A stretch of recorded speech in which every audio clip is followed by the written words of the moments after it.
Commander Pax Vroon of the Galactic Confederation sat at his command station, 8 tentacles tapping impatiently against the smooth metal console. The view screen before him showed a small blue planet, third from its sun, Earth. What a ridiculous name for a planet, almost as ridiculous as the creatures who inhabited it. "Tell me again why we are monitoring these humans?" Pax asked, the word feeling foreign in his 3 mouths. Science Officer Lena Tack fluttered her translucent wings in annoyance. "Because, Commander, they have developed faster than light travel decades ahead of our projections. The High Council wants constant surveillance until we determine if they pose a threat." "A threat?" Pax laughed, a gurgling sound that bubbled from his central mouth. "Have you seen them? Bipedal creatures with no natural defenses. 2 eyes? Only 2 arms? They are practically defenseless." Lena's compound eyes flashed with color patterns indicating caution. "With respect, Commander, their rapid technological advancement suggests..." It suggests nothing except dumb luck," Pax interrupted. "Their history is filled with violence, war, and primitive emotions. They will destroy themselves before they become a galactic power." Security Chief Zorb Nex, a hulking mass of chitinous plates and sensory appendages, joined the conversation. "The Commander's assessment aligns with my security analysis. Humans lack the mental discipline for sustained interstellar presence." "Exactly." Pax nodded, all 3 of his heads in agreement. "Their emotional volatility alone makes them unsuitable for space diplomacy. Especially this rage they experience." "Rage?" asked Junior Officer Callan Prost, the youngest crew member, whose exoskeleton hadn't fully hardened yet. "Yes, rage," Pax explained with the smug superiority of someone who believed they understood something they actually didn't. Humans experience this bizarre emotional overload when threatened or provoked. Their judgment centers shut down, adrenaline floods their system, and they become unpredictable, sometimes even violent." "That sounds concerning," Colin said. "It's primitive." Pax snorted through his upper nostrils.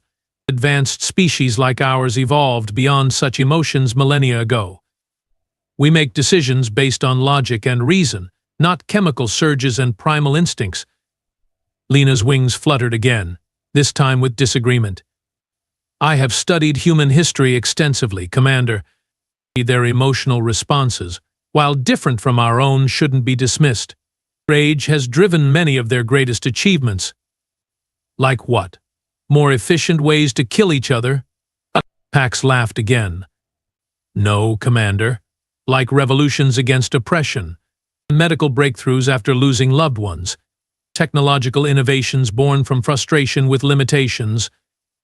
Lena's voice carried a hint of admiration that made Pax uncomfortable. "Enough about humans," Pax waved a dismissive tentacle. "They are an amusing curiosity, nothing more. Our mission is observation only. We maintain distance, we record data, and we report back to the Confederation." End of discussion.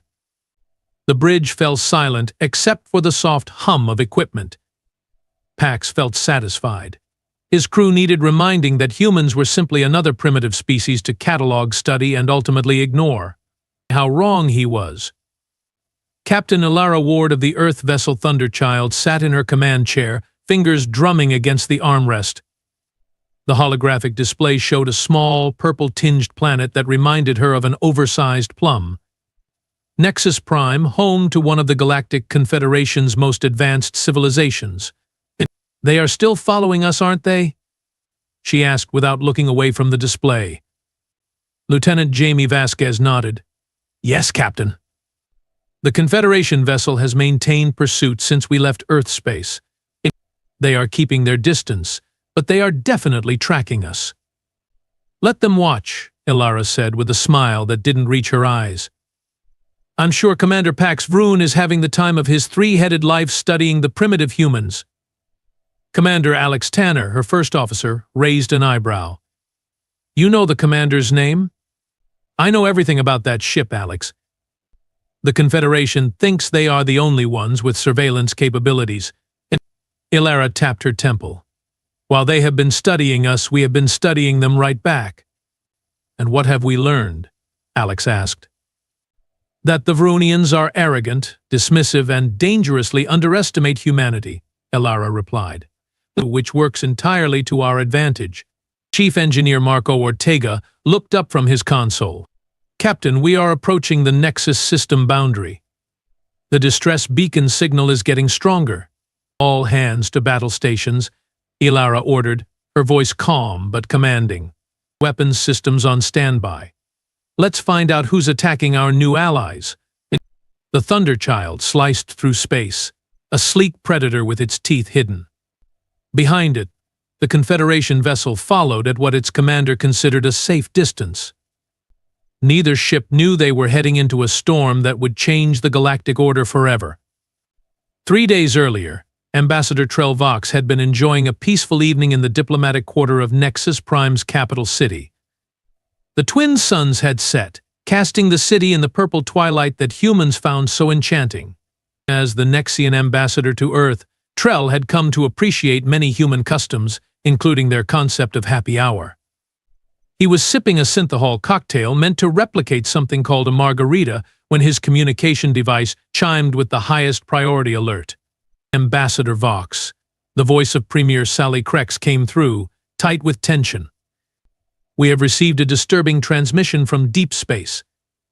The Hive Collective has issued an ultimatum. Trell's inner membranes pulsed with anxiety. The Hive?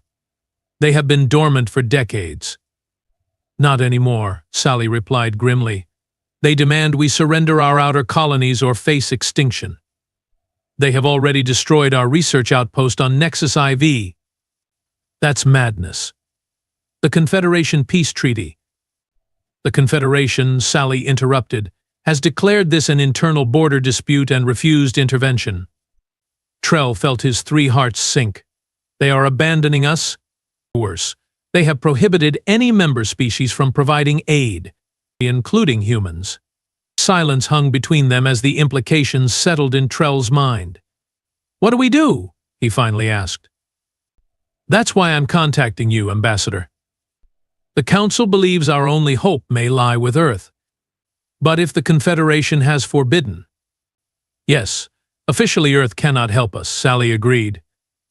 But humans have a reputation for interpreting rules creatively when they believe in a cause. Trell considered this. During his 3 years on Earth, he'd witnessed humanity's strange duality. They could be peaceful, collaborative, and diplomatic. But they could also become intensely protective, fiercely loyal, and, when threatened, terrifyingly resolute. I will contact Earth immediately, Trell decided. But I should warn you, Premier, if we invite humans into this conflict, we may be opening a door we cannot close. Our civilization faces extinction, Ambassador. We will take that chance. Back in the present, Pax Vroon watched with growing concern as both his ship and the human vessel approached Nexus Prime. Why would a human military vessel respond to a Nexian distress call? He demanded. The Confederation explicitly forbade intervention in this conflict. Perhaps they didn't receive the directive, Lena suggested, though her tone indicated she didn't believe that for a second. Or perhaps, Zorb added ominously, they chose to ignore it. Impossible. Pax slammed a tentacle down. No species would dare defy a direct Confederation order.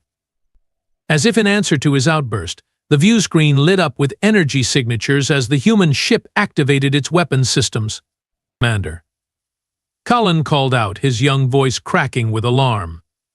The Thunderchild is accelerating toward Nexus Prime. They are on an intercept course with multiple Hive vessels attacking the planet. Hail them immediately. Pax ordered. Remind Captain Ward that intervention is prohibited. The communication officer tried repeatedly, but the human ship wasn't responding. They are ignoring us, Zorb stated the obvious. Scan the planet, Pax demanded, suddenly feeling a creeping dread. The images that appeared on the view screen silenced everyone on the bridge. The beautiful purple surface of Nexus Prime was scarred with impact craters.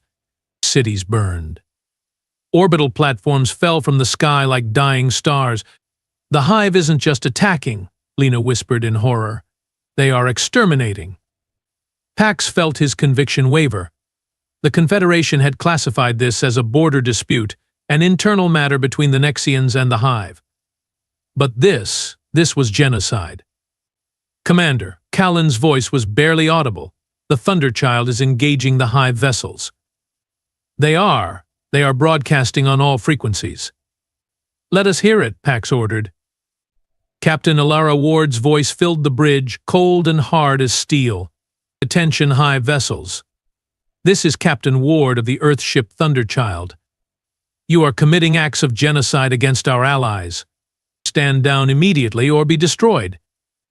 The Hive's response came immediately, a barrage of energy weapons directed at the human ship. What happened next would be recorded in Confederation archives as the Nexus incident. Later historians would mark it as the moment everything changed. The Thunderchild didn't just fight back. It unleashed hell. Pax and his crew watched in stunned silence as the seemingly outmatched human vessel executed combat maneuvers with impossible precision. They fired weapons the Confederation had no record of, targeted Hive weak points they shouldn't have known existed, and moved with a ferocity that defied tactical analysis. How are they doing this? Pax whispered. Rage, Commander, Lena answered quietly. Human rage. You? The Hive vessels began to fall, one after another. The Thunderchild took damage but fought on with increasing intensity. And then more human ships appeared from hyperspace, a fleet that should not have existed. This is Admiral Hannah Richardson of the Earth Defense Force, a new voice announced across all channels. The Nexian people are under our protection. Any vessel attacking them will be considered an enemy of Earth and treated accordingly. The remaining Hive ships retreated, their collective consciousness apparently deciding that exterminating the Nexians wasn't worth facing whatever humanity had become. As silence fell across the battlefield, the human admiral spoke again, this time addressing the Confederation directly. To all Confederation observers, you witnessed this atrocity and chose to do nothing. Remember this day. Remember what your inaction cost the people of Nexus Prime. And remember what happened when you stood aside and let monsters do their work. The transmission cut off. Commander, Zorb said, his voice uncharacteristically subdued. High Command is requesting our immediate report. Pax stared at the viewscreen, at the burning world they had been ordered to abandon, at the human ships now deploying relief vessels and medical teams. Tell them, Pax hesitated, all three of his heads lowered in shame, tell them we have gravely misunderstood humanity. Later, as the Nexian survivors were being evacuated and treated, Ambassador Trelvox found Captain Alara Ward overlooking the ruins of what had once been a beautiful coastal city. You came, Trell said simply. Despite your government's treaties. Despite the Confederation's threats. You came. Ilara's gaze remained fixed on the destruction before them. We did. Why? Trell asked, though he thought he already knew the answer. Because it was right, she replied. Then, after a pause, she added, and because we know what it's like when civilized worlds stand by and watch suffering. The Confederation will retaliate, Trell warned. They won't tolerate this level of defiance. At this, Alara finally turned to face him, and what Trell saw in her eyes made his inner membranes contract with both fear and awe. It wasn't just determination or courage. It was that uniquely human emotion, rage, controlled but not diminished, focused like a laser on those who would harm the innocent. Let them try, she said quietly. Trell believed her. And somewhere in the vast emptiness of space, Commander Pax Vroon was drafting a report that would send shockwaves through the Galactic Confederation, a warning about underestimating the species that turned protective rage into a weapon more powerful than any technology. The universe was about to learn why provoking human rage was the last mistake many civilizations would ever make.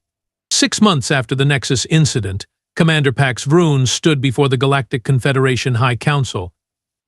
The Grand Chamber, with its soaring crystal arches and floating light spheres, normally inspired awe. Today it felt like a tribunal. Commander Vroon, spoke High Chancellor Dres Malvax, his wispy form barely visible in the central podium's mist. Your report on the human intervention at Nexus Prime has caused considerable consternation. I reported what I observed, Chancellor Pax replied, keeping his three heads perfectly level in a show of respect. The humans prevented genocide while we watched. Murmurs rippled through the 1,000-member council. Chancellor Malvax raised a tendril for silence. Your report suggests humanity possesses military capabilities we had not anticipated. More concerning, it implies criticism of Confederation policy regarding the Hive-Nexian conflict. The facts imply criticism, Chancellor, not my report, Pax said. He wouldn't have dared speak so boldly 6 months ago, but witnessing the burning of Nexus Prime had changed him. The humans saved millions while we debated protocols. A harsh buzz came from Council member Tra Zenith, a silicon-based consciousness housed in a hovering mechanical shell. The humans violated 13 separate provisions of the Non-Intervention Treaty. They deployed prohibited weapons technology. They threatened a recognized galactic power and saved an entire civilization from extinction, Pax countered. Chancellor Malvax's misty form swirled with displeasure. You sound like you admire these humans, Commander. Pax hesitated. 6 months ago, he'd have sneered at the suggestion. Now? I respect them, he admitted. Their emotional nature, which we dismissed as primitive, drives them to action when others hesitate. Their rage, which we mocked as unstable, becomes focused purpose when directed at injustice. Dangerous talk, hissed another council member. The truth is often dangerous, Pax replied. The Nexians now call humanity their greatest allies. Trade agreements, cultural exchanges, mutual defense pacts all established in months. Meanwhile, 63 worlds have formally questioned their Confederation membership since our inaction. Chancellor Malvax's form darkened. You have made your position clear, Commander. The Council will deliberate on the human question. Until then, you are relieved of command pending reassignment. Pax bowed all three heads, as the Council wishes. As he left the chamber, Pax felt strangely unburdened. For centuries, the Confederation had maintained galactic stability through careful neutrality and non-intervention. But watching Nexus Prime burn while they debated had shown him the cost of such caution. Perhaps humanity's rage wasn't so primitive after all. On Earth, in the headquarters of the United Earth Government, Admiral Hannah Richardson faced her own reckoning. The Galactic Confederation has formally censured Earth, President Omar Khatri announced to the small group gathered in the secure conference room. They have imposed trade restrictions, revoked our observer status, and threatened further sanctions if we don't withdraw from Nexian space. Admiral Richardson remained impassive. And your response, Mr. President? Khatri smiled thinly. I told them to put their sanctions where the sun doesn't shine. Diplomatically, of course. Scattered laughter broke the tension. The truth is, Khatri continued, we expected this. What we didn't expect was the reaction from other worlds. He gestured to Foreign Secretary Diana Vega. Vega activated the room's holographic display, showing a galactic map with dozens of highlighted systems. These 47 worlds have reached out privately to establish direct relations with Earth, bypassing Confederation protocols, Vega explained. Most were impressed by our response at Nexus Prime. Some have their own grievances with Confederation inaction. All of them want what we represent. And what's that? Asked Captain Alara Ward, newly promoted after the Thunderchild's actions. Hope, Vega said simply. The hope that someone will come when they call. Richardson nodded thoughtfully. So we have accidentally sparked a galactic realignment. Nothing about what you did was accidental, Admiral, President Khatri said. You made a moral choice, knowing the consequences. The room fell silent as everyone contemplated the magnitude of the change they'd initiated.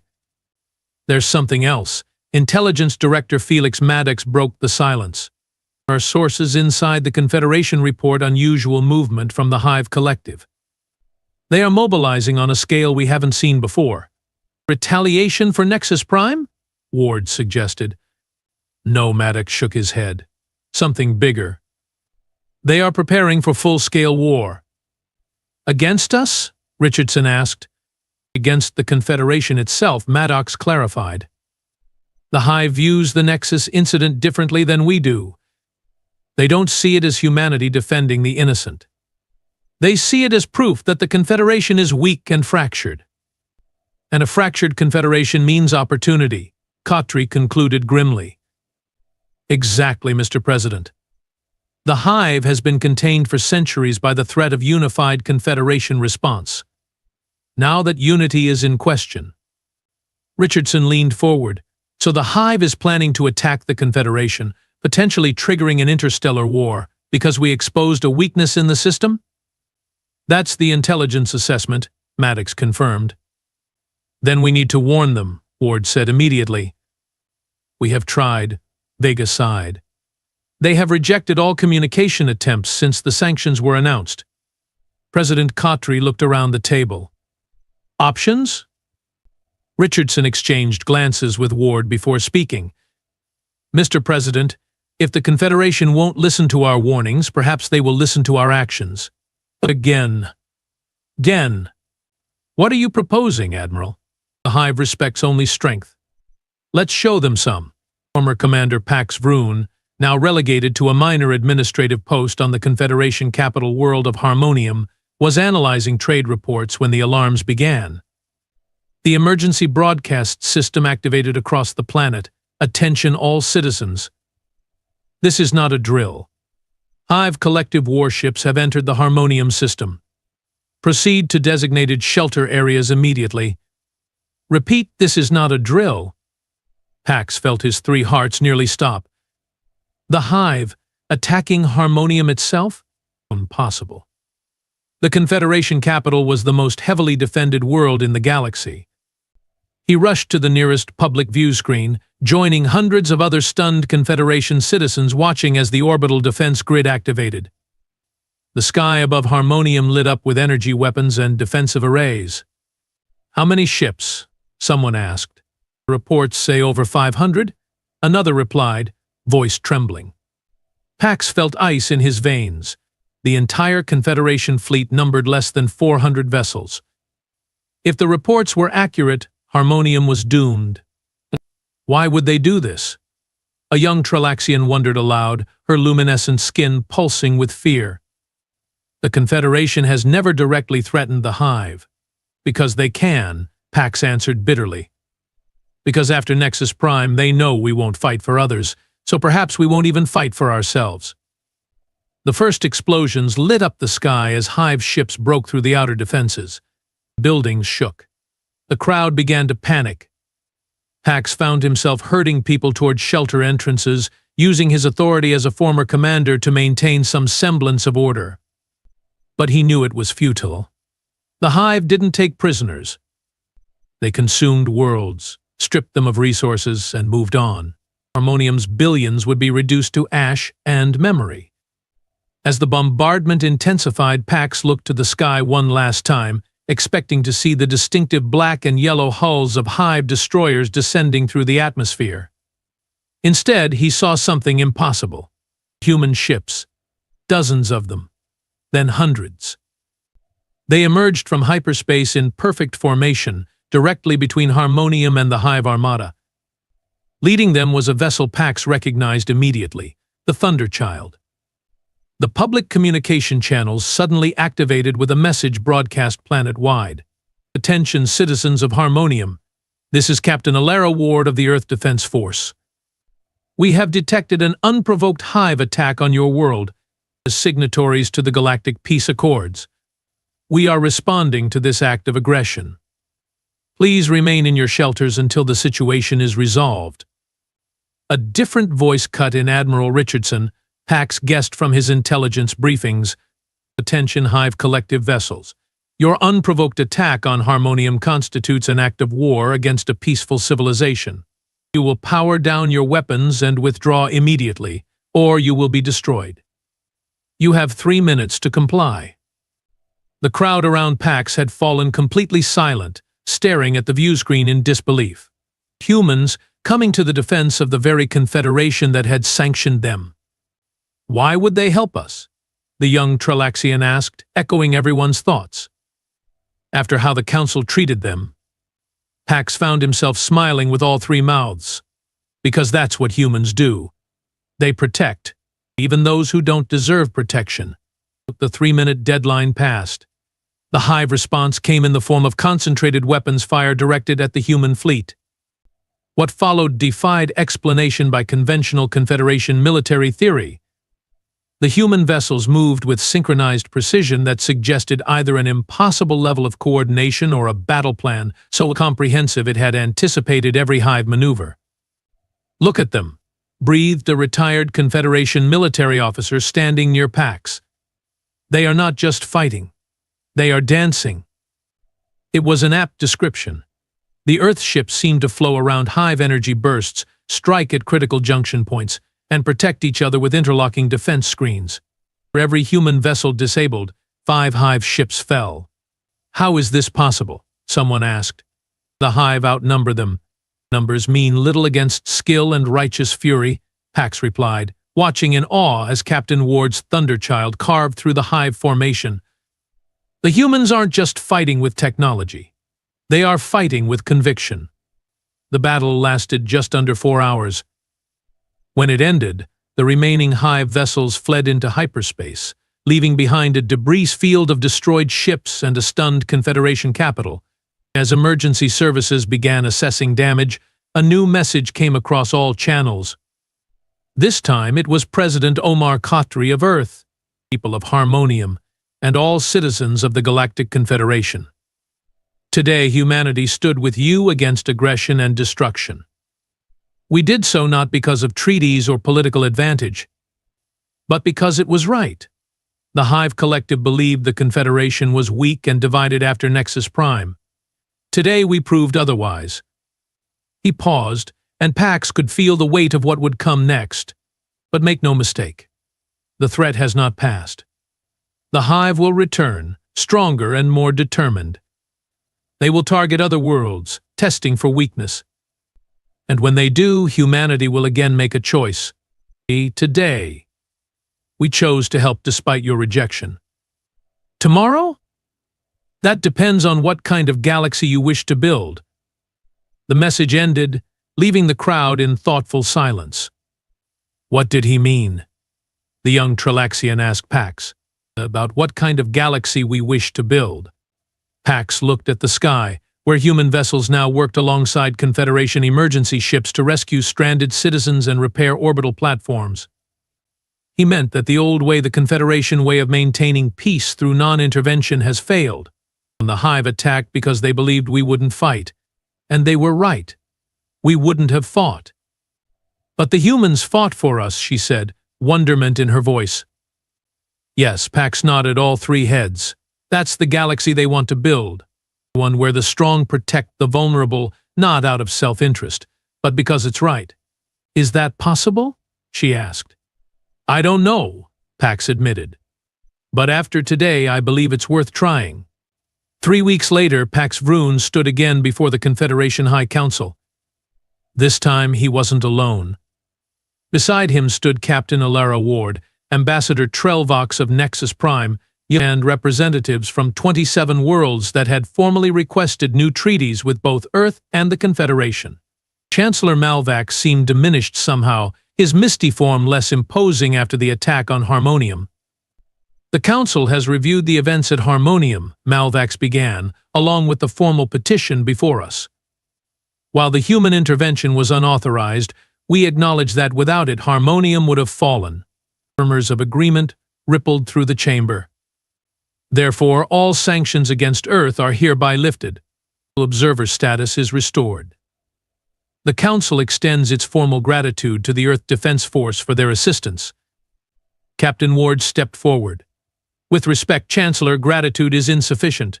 Earth did not act to earn thanks. We acted because it was necessary. And it will be necessary again. What are you proposing, Captain? Malvax asked warily. Not a proposal, Chancellor. A reality. Ward's voice carried throughout the chamber without raising in volume. The galaxy is changing.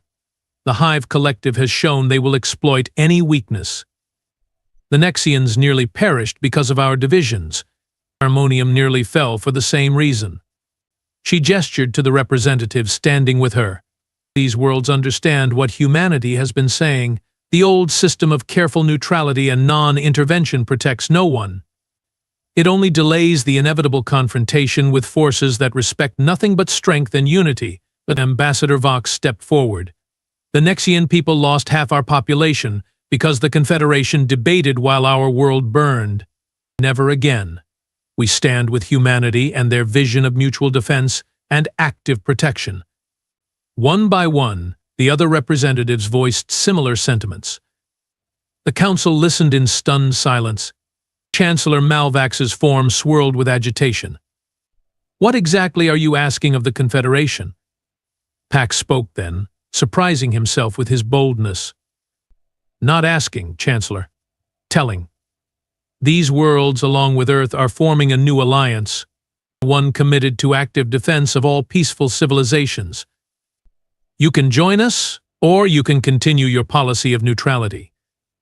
But the next time the Hive attacks or any aggressor threatens innocent lives, we will not wait for Confederation debate to conclude." "This is unprecedented," Malvax protested. "A challenge to the very foundation of galactic governance." "No," Captain Ward corrected firmly. "It's an evolution. A necessary one." She turned to address the full council. "For centuries you have mistaken humans' capacity for rage as a weakness, a sign of our primitive nature. Today I want you to understand what it truly is." Ward's eyes swept the chamber, meeting the gaze of countless alien species. Human rage isn't just an emotion. It's a promise.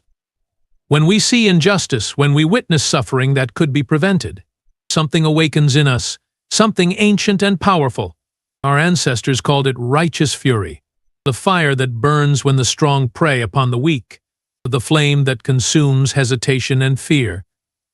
The chamber was completely silent now. You watched Nexus Prime burn and debated protocols. We watched and acted.